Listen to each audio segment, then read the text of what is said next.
ಇವತ್ತು 2028ರ ಚುನಾವಣೆಯ ದಿಕ್ಸೂಚಿಗೆ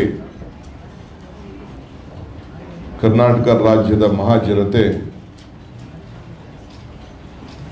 ಬದುಕನ್ನು ಕಟ್ಕೊಳ್ಬೇಕು ಅಂತ ಹೇಳಿ ಒಂದು ದೊಡ್ಡ ಸಂದೇಶವನ್ನು ಕೊಟ್ಟಿದ್ದಾರೆ. ನಿನ್ನೆ ಸಾಯಂಕಾಲ ನಾನು ಹೇಳಿದೆ, ನಿಮ್ಮ ಸಮೀಕ್ಷೆ ಸುಳ್ಳಾಗ್ತದೆ, ಚುನಾವಣೆ ಸಮೀಕ್ಷೆಗಳ ಬಗ್ಗೆ ನನಗೆ ನಂಬಿಕೆ ಇಲ್ಲ. ಮಾಧ್ಯಮಕ್ಕೆ ನಾವು ಮಾಡೋ ಸಿಸ್ಟಮೇ ಬೇರೆ, ಒಬ್ಬ ರಾಜಕಾರಣಿಗಳಾಗಿ ನೀವು ಮಾಡೋದೇ ಬೇರೆ ಅನ್ನೋದನ್ನು ನಾನು ಹೇಳಿದೆ.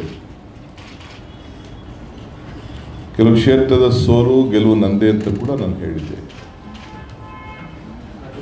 ಇವತ್ತು 3 ಕ್ಷೇತ್ರಗಳ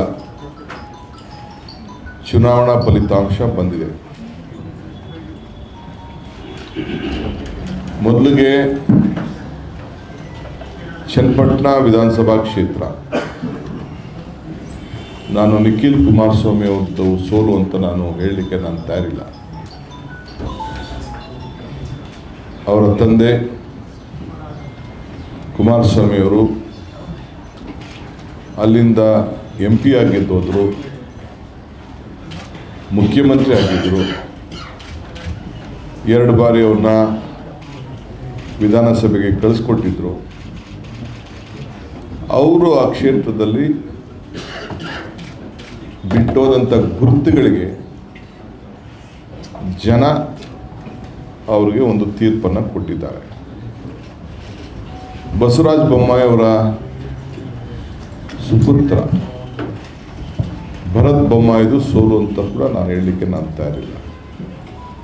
ಅಲ್ಲೂ ಕೂಡ ಒಬ್ಬ ರಾಜ್ಯದ ಒಬ್ಬ ಮುಖ್ಯಮಂತ್ರಿಯಾಗಿ ಅಲ್ಲೂ ಕೂಡ ಅವರು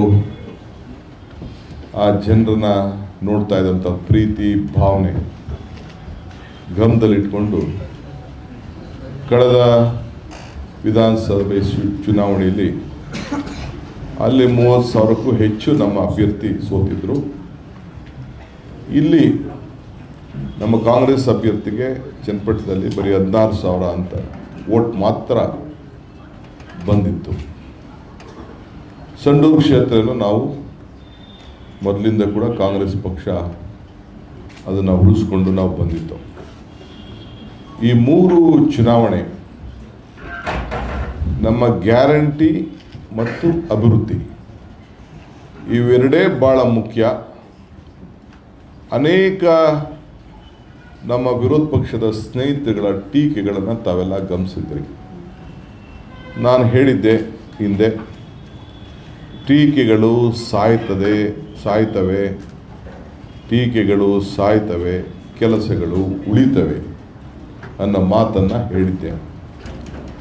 ಅದು ಇಲ್ಲಿ ಇವತ್ತು ಸಾಬೀತಾಗಿದೆ.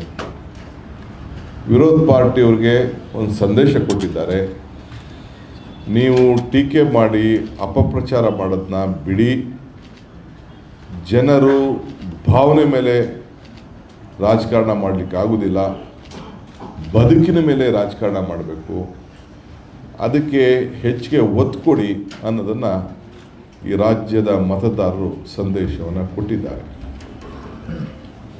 ಇವತ್ತು 5 ಗ್ಯಾರಂಟಿಗಳು ಭಾಳ ದೊಡ್ಡ ವ್ಯಾಖ್ಯಾನಗಳೆಲ್ಲ ಅದ್ರ ಮೇಲೆ ನಡೀತಾ ಇತ್ತು. ಸರಿಯಾದ ರೀತಿಯಲ್ಲಿ ನಾವು ಕಾರ್ಯರೂಪಕ್ಕೆ ತರಲಿಲ್ಲ ಅಂತ ಹೇಳ್ತಾ ಇದ್ರು, ಅಭಿವೃದ್ಧಿಗೆ ಹಣ ಇಲ್ಲ ಅಂತ ಹೇಳ್ತಾ ಇದ್ರು.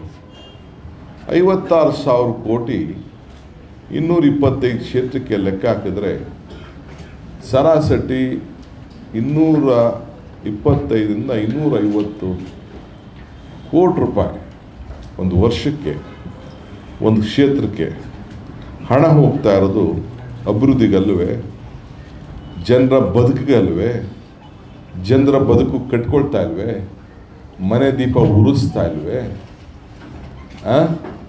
ಆ ಪ್ರಯಾಣ ತನ್ನ ಕುಟುಂಬಸ್ಥರೆಲ್ಲ ತಾಯಂದಿರೆಲ್ಲ ಉಚಿತವಾಗಿ ಪ್ರವಾಸ ಮಾಡ್ತಾ ಇಲ್ವೇ, 10 kg ಅಕ್ಕಿ ಹಣದಿಂದ ಊಟ ಮಾಡ್ತಾ ಇಲ್ವೇ, ಗೃಹಲಕ್ಷ್ಮಿ ಮನೆಯಲ್ಲಿ ತಾಂಡವ ಆಡ್ತಾ ಇಲ್ವೇ, ಇವೆಲ್ಲ ಬದುಕಿನಲ್ವೇ?